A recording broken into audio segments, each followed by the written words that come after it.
Pauwi ka na ba ng Pilipinas at fully vaccinated ka? So therefore, it means there's no hotel quarantine upon your arrival. And the next question is, will you still be completing the One Health Pass? So if you want to know more about it, please watch this video and find out.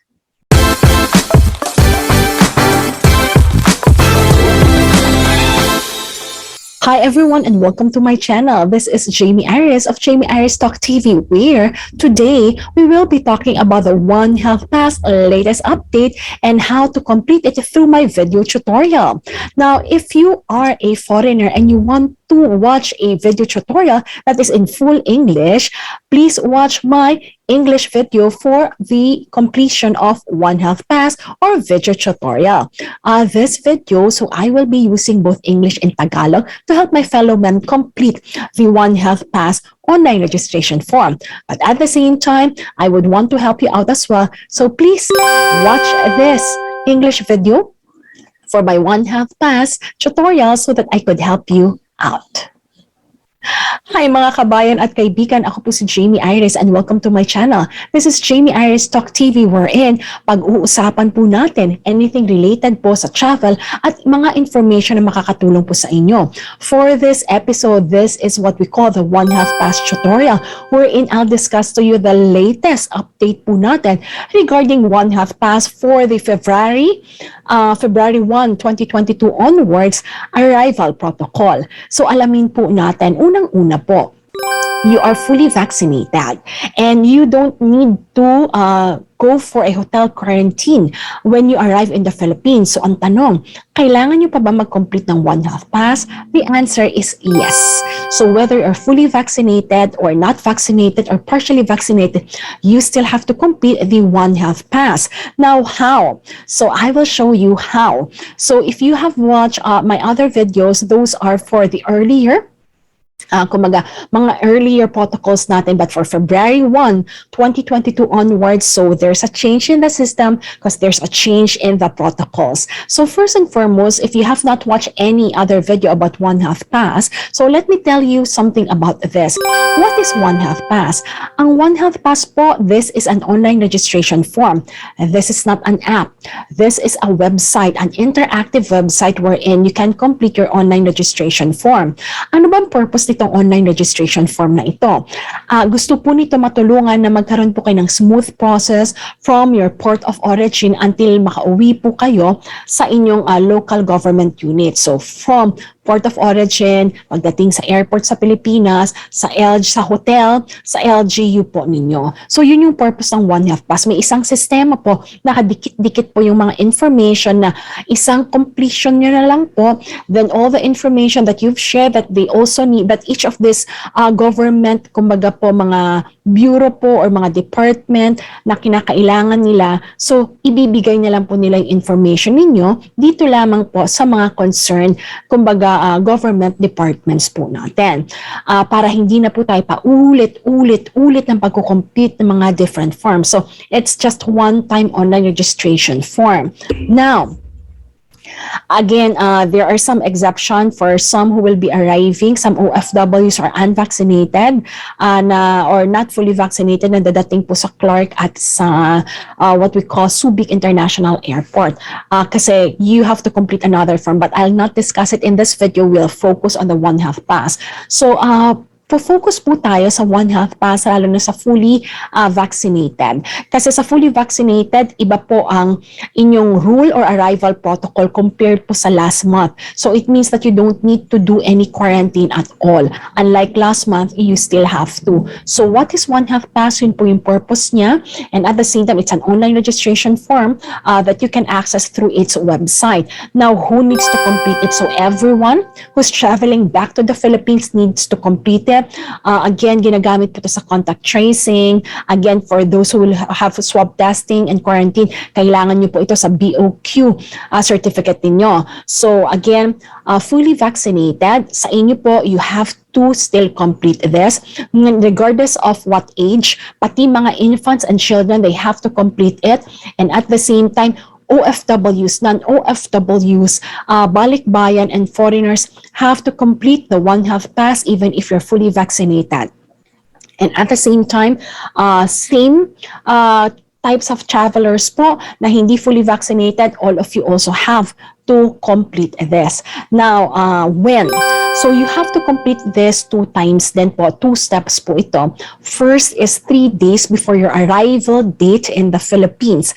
Again, arrival date. Bibigyan ko po kayo ng example mamaya. And then, yung step number 2 naman, 24 hours before your actual flight to the Philippines. So again, it's a 2-step process that you have to complete. Step 1, okay, and step 2. Now, the next question is, how? So yan na po ang ating gagawin ngayon. So I'll definitely show you how to do the step-by-step process on how to complete this. So for this video, everyone, I will be concentrating on fully vaccinated. Ang example po natin will be fully vaccinated travelers arriving in the Philippines. Now, if you are a non-OFW, OFW, balikbayan, and you are not fully vaccinated or partially vaccinated, I will prepare another video for you. You can still watch my previous video. It will help you too. Kasi almost similar naman yung steps. Ang talagang nag-iba kasi is, kumbaga, hindi naman totaling iba, pero meron lang slight changes para sa ating mga fully vaccinated because of the new arrival protocol. So, let us take a look on how you can complete this. Now, where and what gadget can you use to complete this? You can complete this using the phone. You can use this you can complete this using the laptop and the computer. Now, for this video, para malinaw po, gagamitin po natin ang laptop so that at least makikita nyo po mabuti yung details. Now, sa phone naman, similar din naman siya. Kumbaga, iba lang yung pinaka-format niya, pero ganun din naman po yung step-by-step nun. So, looking forward, makatulong din po ito sa inyo, whatever gadget that you will be using. So, unang-una, ano po ba yung gagawin natin? Let's go to the website. So, welcome sa ating website. So, ano ba yung website? So, yung website is https, ito po, https onehealthpass.com.ph. So, it's either you can type it down sa isang internet search engine, like for example, Google, onehealthpass.com.ph, lalabas po yan, o One Health Pass lang. Now, if you want to directly type po yung address doon sa internet, kumbaga address box po, onehealthpass.com.ph, lalabas na po ito. Makikita po ninyo bago na po yung ating paalala. So sinasabi po dito, number 1, international arriving passenger may no longer be required to observe mandatory facility-based quarantine as per IATF Resolution number 159 Series 2022 if ayan, if po again, conditional yung sinabi po nila. Kailangan ma-meet nyo yung criteria para sabihin na wala na po kayong hotel quarantine. So number 1, passenger is able to present a negative reverse transcription polymers chain reaction or RT-PCR test taken within 48 hours prior to departure from the country of origin. Number 2, fully vaccinated and must have the following proofs of vaccination against COVID-19 recognized under existing IATF regulations. So either or po dito kung alin po yung pwede niyong i-present. Meron po ba kayong WHO? International Certificate of Vaccination and Prophylaxis, yung tinatawag po nating yellow booklet. Meron po ba kayong VaxCert PH kung sa Pilipinas po kayo na fully vaccinated?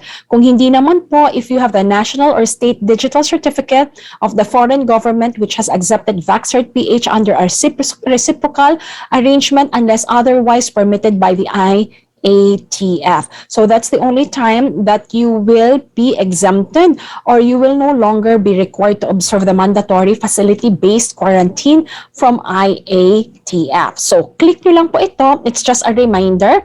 Again, whether you're fully vaccinated or unvaccinated or partially vaccinated, lahat kayo kailangan nyo mag-complete ang One Health Pass.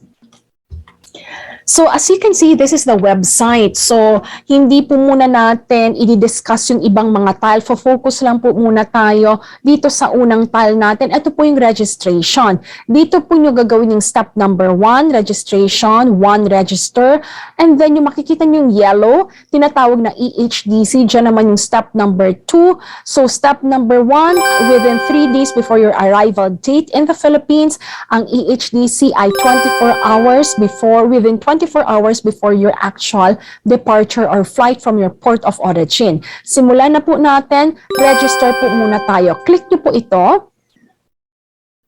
Once you click this, may paalala na naman. So, sinasabi lang po dito ang kawastuhan ng information at personal na data ay napinunan mo sa pamamagitan ng portal na ito ay iyong tanging responsibilidad. Sa pamamagitan ng pagpapatuloy ng pagrehistro, kumpirmahin na nauunawaan mo na ang information na ibibigay mo sa form na ito ng pagpaparehistro ay dapat totoo, kumpleto at tama. Ang BOQ ay hindi mananagot para sa anumang paghahabol, pinsala o pananagutan na nagmumula sa anumang mali o hindi tamang information na ibinigay. To make the long story short po, kailangan po accurate, correct, and true ang lahat po ng ilalagay niyong information here on the website. So, click po natin yan. Now, how to register? So, ito po yung, kumbaga, intro page. Sa intro page po, again, kung fully vaccinated kayo or hindi kayo fully vaccinated or partially lang, lahat kayo magko-complete nito. So, ngayon, ang example po natin for fully vaccinated. Now, let us just say, so, eto po, madalas tinatanong, Jamey, kailan kami magre-register sa One Health Pass? So, magkaiba po yung sa RT-PCR test at magkaiba naman po itong sa One Health Pass. Ang One Health Pass po kailangan within, sa loob po hindi sakto, at least within, wag lalampas, within 3 days bago po kayo dumating sa Pilipinas o yung arrival date nyo sa Pilipinas. Halimbawa po, ang lipad ninyo from port of origin ninyo ay February 10. Let us just say February 10. Pero ang dating ng eroplano nyo sa Pilipinas ay February 11. So, ibig sabihin po, ang bilang po ninyo ng within, kumbaga, 3 days before your arrival date ay yung Philippine time na date po ng arrival ninyo. So, that will be February 11. So, from February 11, ibig sabihin po 11. So, that will be 11, so 10, 9, 8. So February 8, pwede na po kayo mag-complete ng inyong form or ng inyong online registration form, not earlier. Bakit? So tingnan po natin yung actual example. Today is January 31. So let us just say po ang arrival ko sa Pilipinas ay on the 3rd.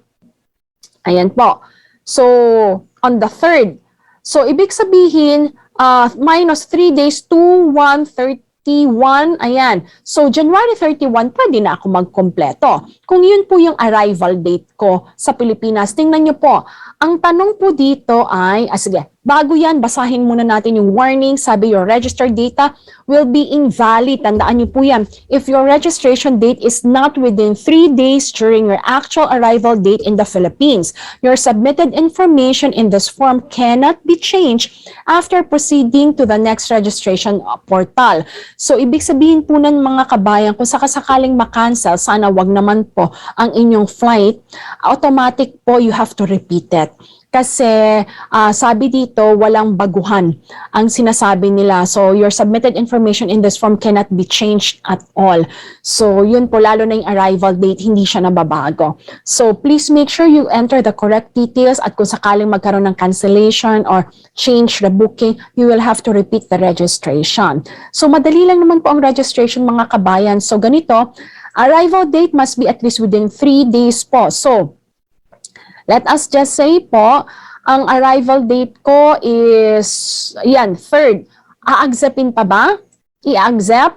Tingnan natin, in-accept siya. So, kung sakali po, lampas ako ng 3 araw, ang pinili ko ay 4. That's 4 days from January 31. Hindi po ba? So, tatanggapin ba ng system? Hindi.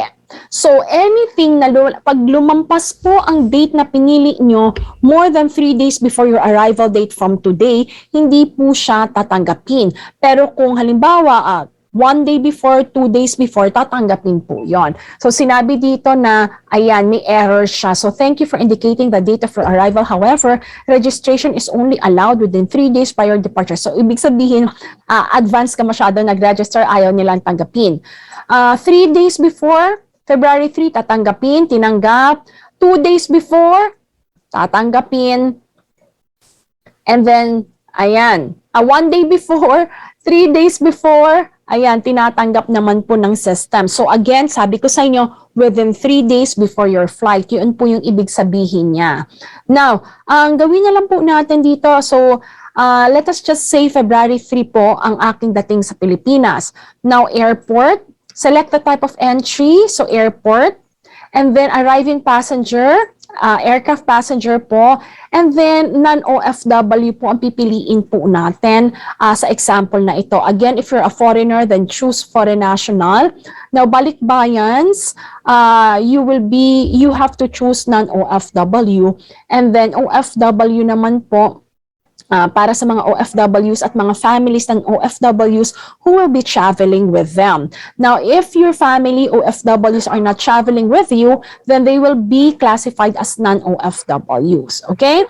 So now let us take a look. Let us choose non-OFW. Okay.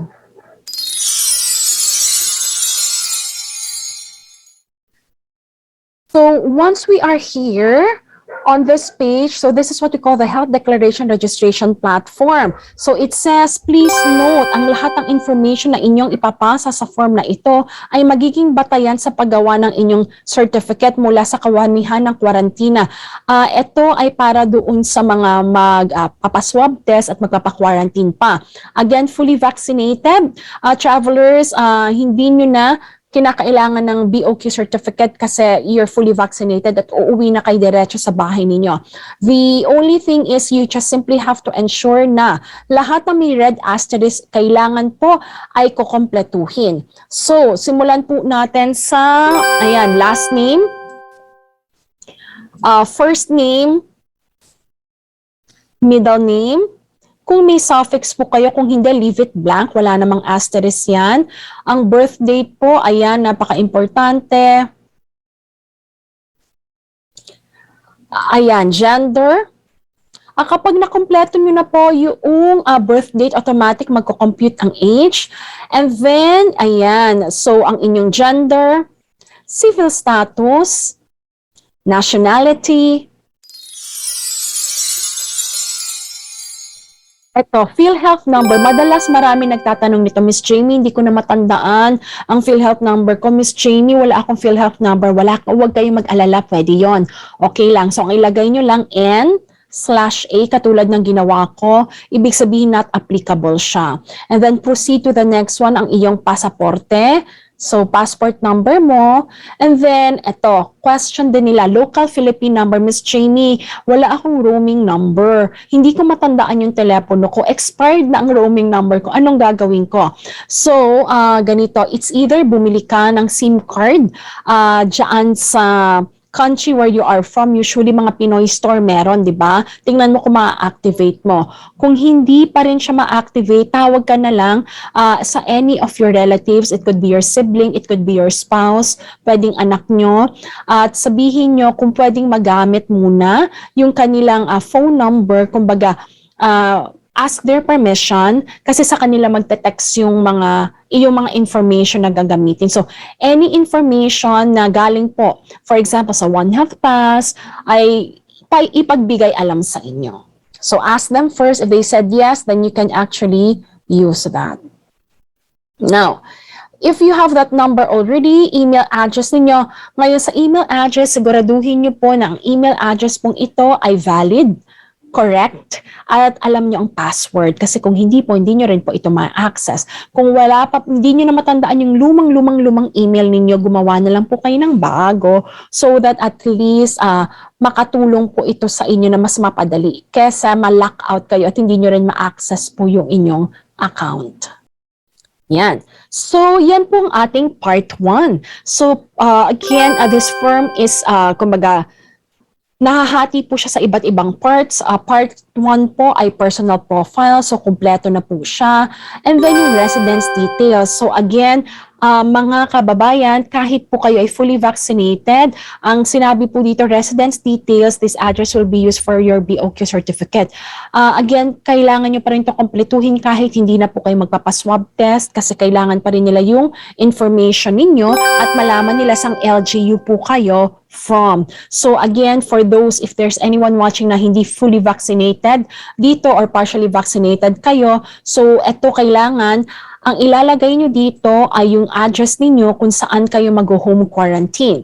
Fully vaccinated, then kailangan ang address ninyo na ilalagay dito ay saan kayo magko-fully, kumbaga saan kayo magkukumpleto ng inyong home quarantine. Okay? Kung may plano kayo na pumunta from one house to another, I suggest na wag muna. Ang kailangan nyo ngayon puntahan ay yung kung saan kayo mag-home quarantine upon coming home from your, kumbaga, the airport. Ayan, so province, municipality or city, and then barangay.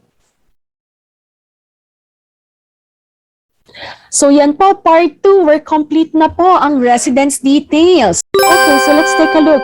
Part 3, travel details. So select from. So country or territory of port of exit. So kung saan po kayong country nang galing dito. Like for me, United Kingdom. And then after that, choose the airport where you will arrive. So sa akin po, Clark International Airport. Select the airline name. So sa akin po Qatar Airways, pero bigyan ko muna kayo ng example bago ko po ilagay yung sa akin. So for example, yung flight ninyo will be with 2 airlines or 3 airlines for long flights. So kung 2 airlines siya, pwede niyo pong piliin yung other airlines. And then, or other airline. Yung flight number po, others, specify. Now, just make sure kapag sinulat niyo po yan, for example po, QR 123, may comma po kasi kung hindi mag-error yan mamaya and then pauwi sa Pilipinas, PR 134. So yan po, that's how you actually complete kung sakasakali yung airline name mo o dalawa ang iyong flight papunta sa Pilipinas. So ibalik ko na po ha, yung sa akin, isa lang akong airlines ko. Ang airlines ko po, Qatar Airways. And then, kung sakasakaling straight naman po yung flight niyo, then pwede niyo naman i-choose immediately yung inyong, kumbaga, flight details dito, yung pinaka flight number. Yung sa akin kasi dalawa po siya. So, kaya other sa akin and then pipiliin ko lang po yan. Yan. So, kompleto na po ako. So, yan po yung aking dalawang flight. And then, date of departure ko. So, ang departure ko will be on the 2nd. Arrival ko on the 3rd. Ang seat or bed number, you can leave it blank kasi usually hindi nyo naman po nakukuha yan before ng flight except kung i-allow kayo mag-online check-in ng inyong airline. Kung mga non-OFWs, usually you will. OFWs sometimes, depende sa ticket na binili sa inyo ng company, sometimes sasabihin proceed to the check-in counter. So, it's good na hindi siya required. Now, let's take a look. Type of traveler. Ito po yung 3.2, part 3.2, type of traveler. So, kung non-OFW ako, for example, returning resident. So, pili lang po kayo kung alin po dito yung category ninyo as non-OFW. Ayan. At kung makikita nyo po, ayan, fully vaccinated. Wala na pong red asterisk yung quarantine hotel or facility book. So, you can just simply skip it. So that at least, kasi fully vaccinated naman po kayo para makomplete nyo itong One Health Pass. Now, vaccine information, have you been vaccinated for COVID-19? If your answer is no, hindi, kayo po fully vaccinated. So, have you been vaccinated? So part 4 po, vaccine information. Again, pakisagot lang po to. Have you been vaccinated for COVID-19? The answer is yes. First dose, yes. And then, lagay nyo lang po yung details dito. Kailan ba yon? Ayan, June 10. And then, Pfizer for me.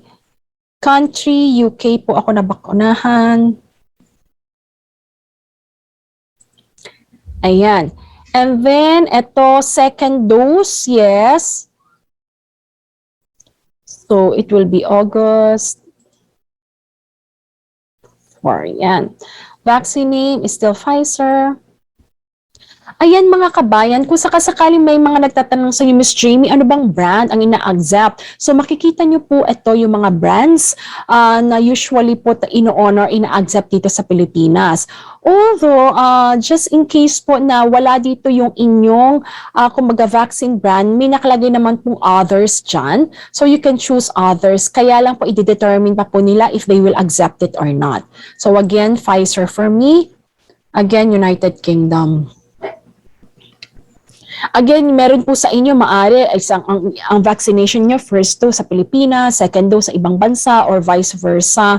So just make sure you choose the correct country where you're vaccinated. Now, ito ang latest update mga kabayan. Wala to last January tinanggal nila ito, binalik po nila ngayon. So fully vaccinated individuals, kinakailangan nyo po ito i-upload simply because again para ma-prove po din nila or kumbaga they will actually know if you really are certified kasi i-verify pa po ito ng BOQ. So kinakailangan po ito mag-upload po tayo ng vaccine certificate. So ito na naman po ito.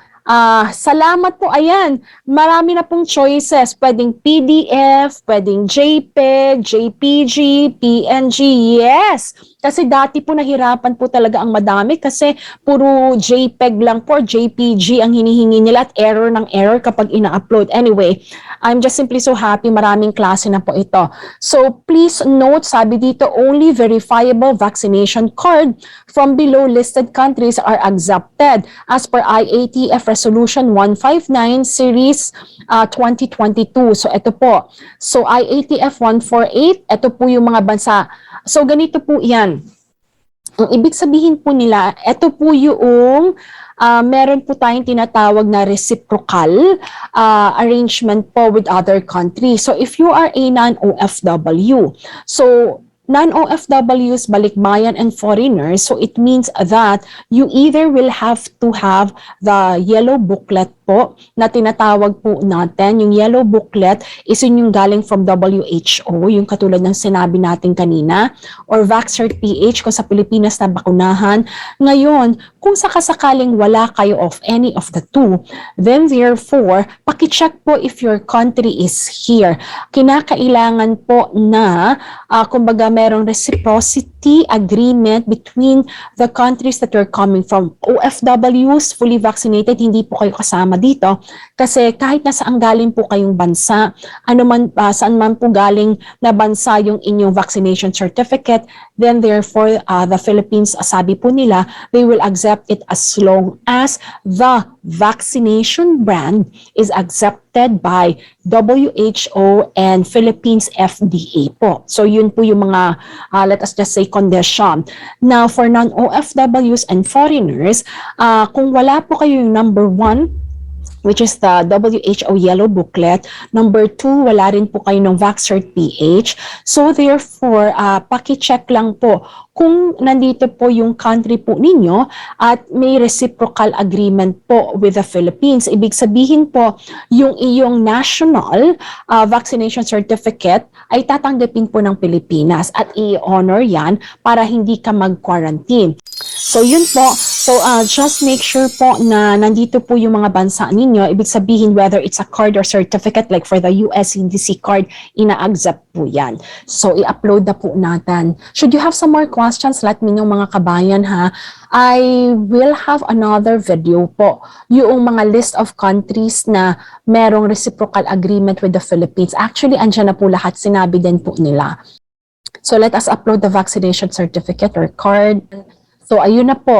Kung makikita nyo, hindi na siya katulad nung dati, nag-appear pa yung itsura nung mismong certificate. Now, it's just like, you will simply see this. Yan.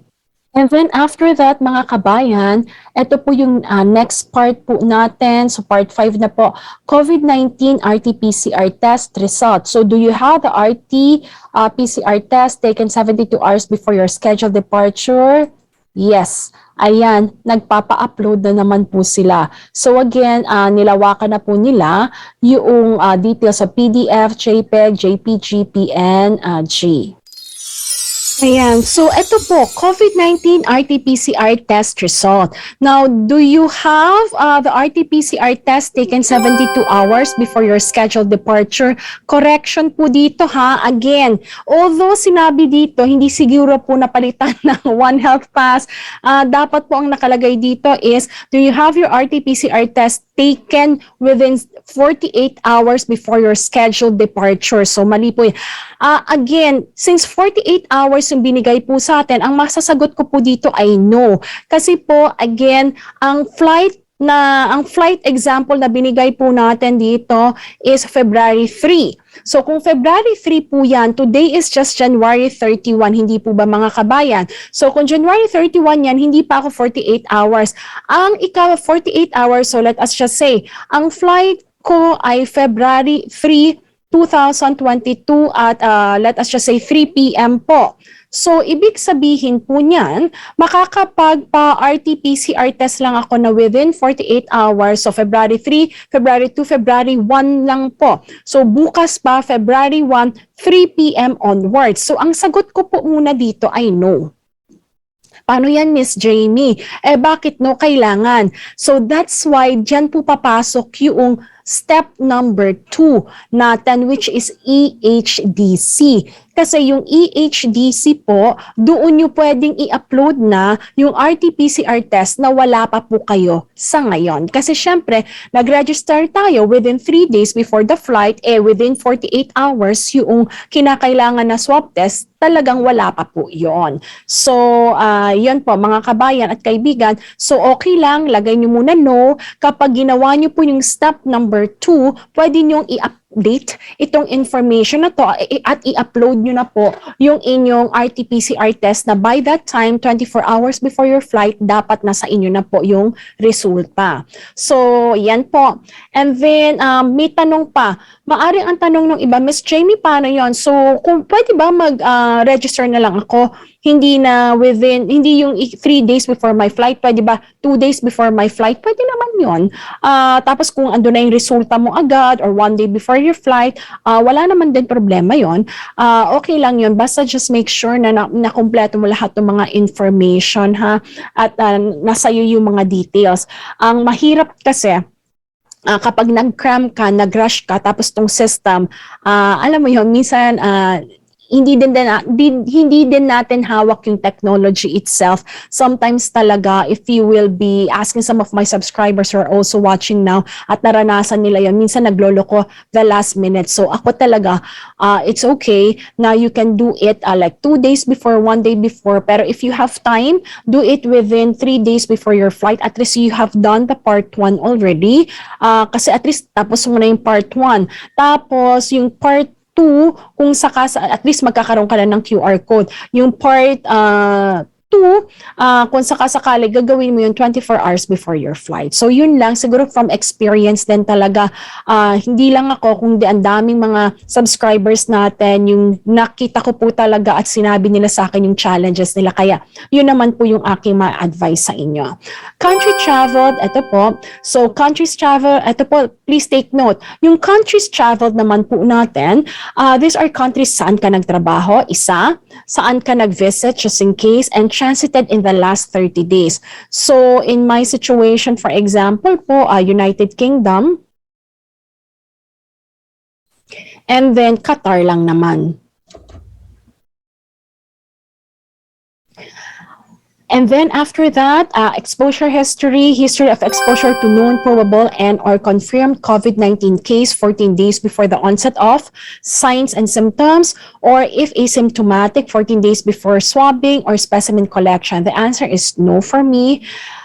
Clinical information, so ibig sabihin wala kayong nararamdaman, hindi kayo asymptomatic by that time po dito sa exposure history. Clinical information, have you ever been sick in the past 30 days? Ako naman po hindi. So the answer is no. Do you have any of this? So dapat wala. Ayan. So Comorbidities, pwede nyo pong i-check cancer, diabetes, gastrointestinal, genitourinary, heart disease, hypertension, lung disease, neurological disease. Meron po ba?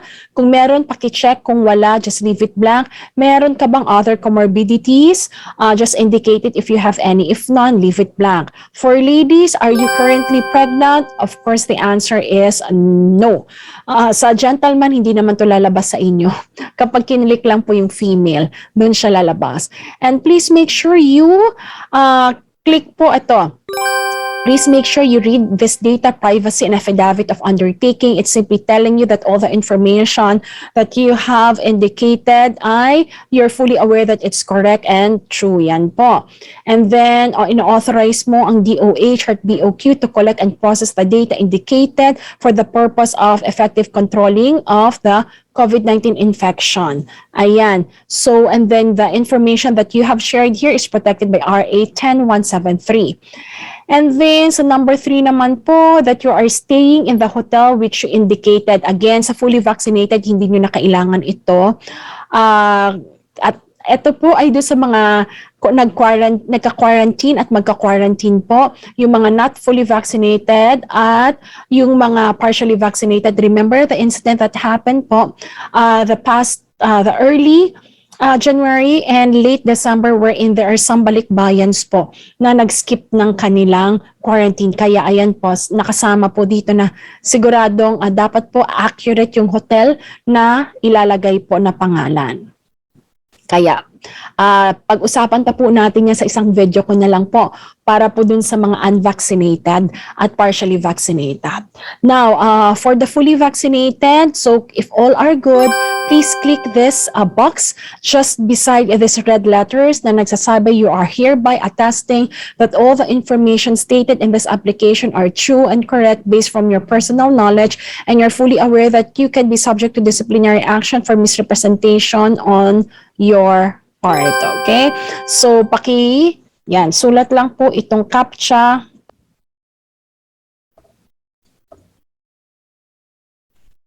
Yan po. And then after that, click lang po natin yung submit. Just wait.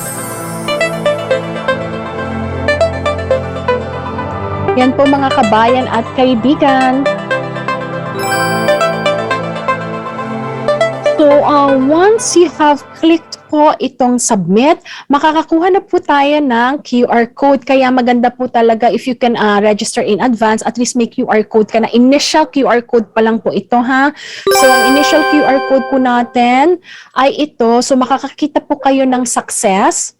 Pag nakita nyo po yung success, it means that okay na po. Successful po yung inyong registration. Yan mga kabayan, kung nakita nyo na po ang inyong QR code, so ang makikita nyo po dito, unang-una may success dun sa tuktok po o dun sa top after the One Health Pass, and then it means that you're all good. So this is your initial QR code. Now, yung inyong QR code number ay OSS, ayan po, nakalagay po sa ilalim. So itong OSS po natin, iyan po ang gagamitin nyo para po kayo ay mag-login doon sa step number 2. So yung step number 2 po natin, ang i-enter nyo po itong inyong OSS number tsaka last name po ninyo doon sa EHDC. So tingnan po natin, ha. That completes our step number 1 para po sa One Health Pass, which is the registration. So again, just make sure that you take a screenshot of the initial QR code. Nang sa gayon, kapag kinumplete nyo na po ang step number 2, madali nyo po makita o mag-refer dun sa ating OSS number. So for example po, let us do the step number 2. Halimbawa po, again, days had passed na po already, and nakapagpa-swab test na po kayo at nakuha nyo na pa yung resulta. Now, it's about time to complete step number 2, 24 hours before your flight. So, gagawin na po natin yon. Ngayon, as an example, yung number 2 naman po yung EHTC. Now, this will give you time, kung wala pa po syempre yung resulta natin ng ating negative RT-PCR test sa step number 1, pwede nyo po itong i-upload dun sa step number 2.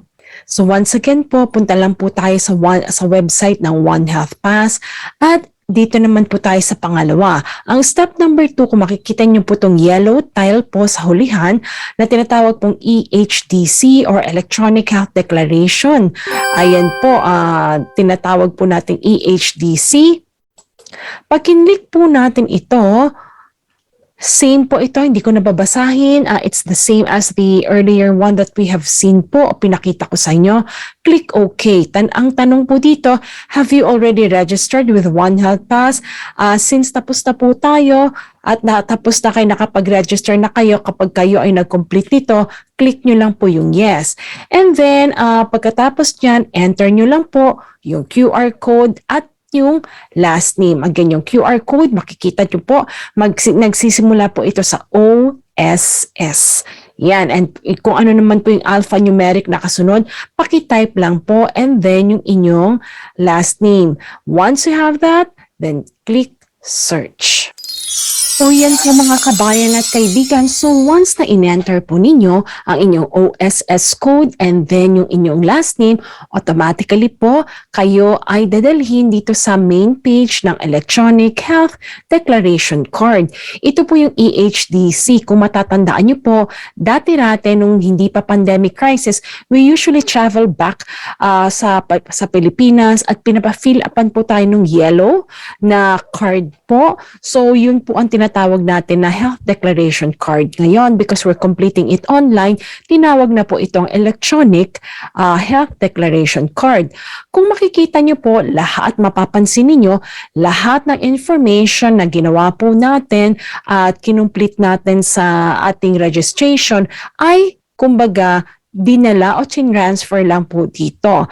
Ngayon, ano yung idadagdag natin? So just double check it po as you scroll down. And for this situation po, na-upload na po natin. Sige, personal profile, check nyo po if there's anything to update po. You can try. Meron po mga fields na pwede pang baguhin kasi makikita nyo po doon sa pinakadulo, pwede pa siyang i-update. Tingnan nyo po ito. Yan, update. Pero katulad ng arrival date, hindi na po pwedeng mabago yun. Fixed na siya talaga. That's why you have to repeat it kung sakasakaling nag-reschedule ng flight. But the rest po, maari namang baguhin. So double check if all the information are correct. Andiyan ang personal profile, permanent address in the Philippines, travel itinerary, type of traveler, exposure history, clinical information, and have you been sick in the 30 days? Kasama na yan sa clinical information, comorbidities, ayan. And then yung ating pong vaccine details. Ayan, kung makikita nyo po, nakalagay na po dyan, nakita nyo na po in details kung saan galing yung ating vaccination certificate.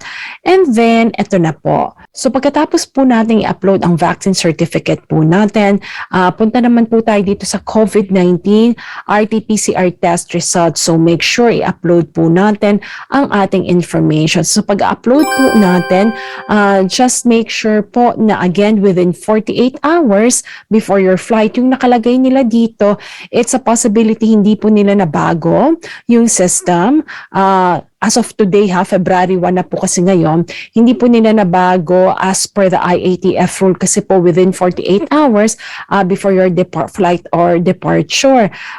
Possibility po, baka pag pinanood nyo na itong video ito at lumaon na po yung araw ng February, baka ang makita nyo na po is within 48 hours before your departure. Anyway, everyone, so make sure from no, i-click nyo yung yes kasi nasa kamay na ninyo yung negative RT-PCR test at make sure mag-upload ka na ng file. Ayan. And then, date of the swab test, o sabihin nyo lang kung kailan po kayo sinwab. So, yan. And then, kung kailan nyo nakuha yung resulta. So once you have it, data privacy and affidavit of understanding, similar as earlier po, hindi ko na yung babasahin. And then click nyo lang po at the bottom again, yung small box po na nakalagay, I agree with the above statement. Sumasang-ayon ka dun sa lahat ng mga statement above, CAPTCHA po.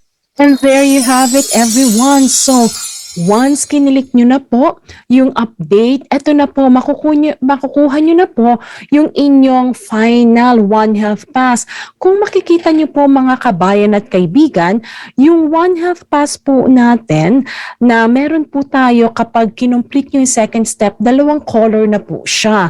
So yung unang color, ibig sabihin yung unang step ang nakumpleto nyo po, step 1 at kung yung orange, and then kapag kinumpleto nyo po yung EHDC, may violet po. So, tinitingnan po yan din sa airport kung ano po yung QR code na meron po kayo. Yung dati po nung nag-simplify lang sila, isang color na lang po. Pero binalik po nila ulit ngayon yung dalawang color. So, in short po, you really have to complete step 1 and step 2 because they can see it from your QR code kung kumpleto nyo ito or hindi.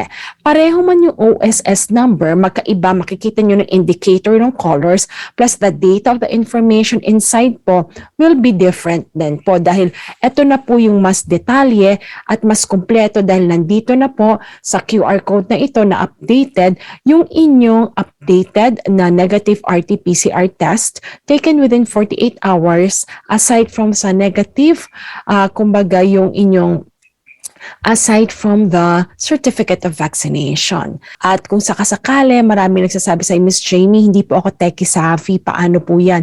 Sundan nyo lang po step by step, whether cellphone yan, laptop, or kung hindi naman po kaya ay computer, sundan nyo lang po yung aking ipinakita sa inyo. Yan mga kabayan at kaibigan, you know now, as fully vaccinated travelers arriving in the Philippines this February, alam nyo na po how to complete the One Health Pass. At again, please watch out po doon sa isang video ko for the EHDC on how to complete it so that at least kumpleto na yung step 1 at inyong step 2. So with that mga kabayan, looking forward na nakatulong po ito sa inyo.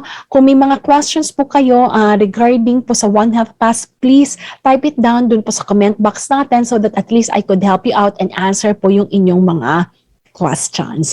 So with that mga kabayan, ito po si Jamey Iris at iniimbitahan ko po muli kayo to please subscribe to my channel kung hindi pa po kayo nakapag-subscribe so that you'll get information about tutorials, latest travel updates at kung ano pa po mga information na makakatulong po sa inyo through my Talk TV channel. So with that, God bless you, stay safe and stay healthy and always remember, saan mang dako ng mundo, taas na o tayo yung mga Filipino.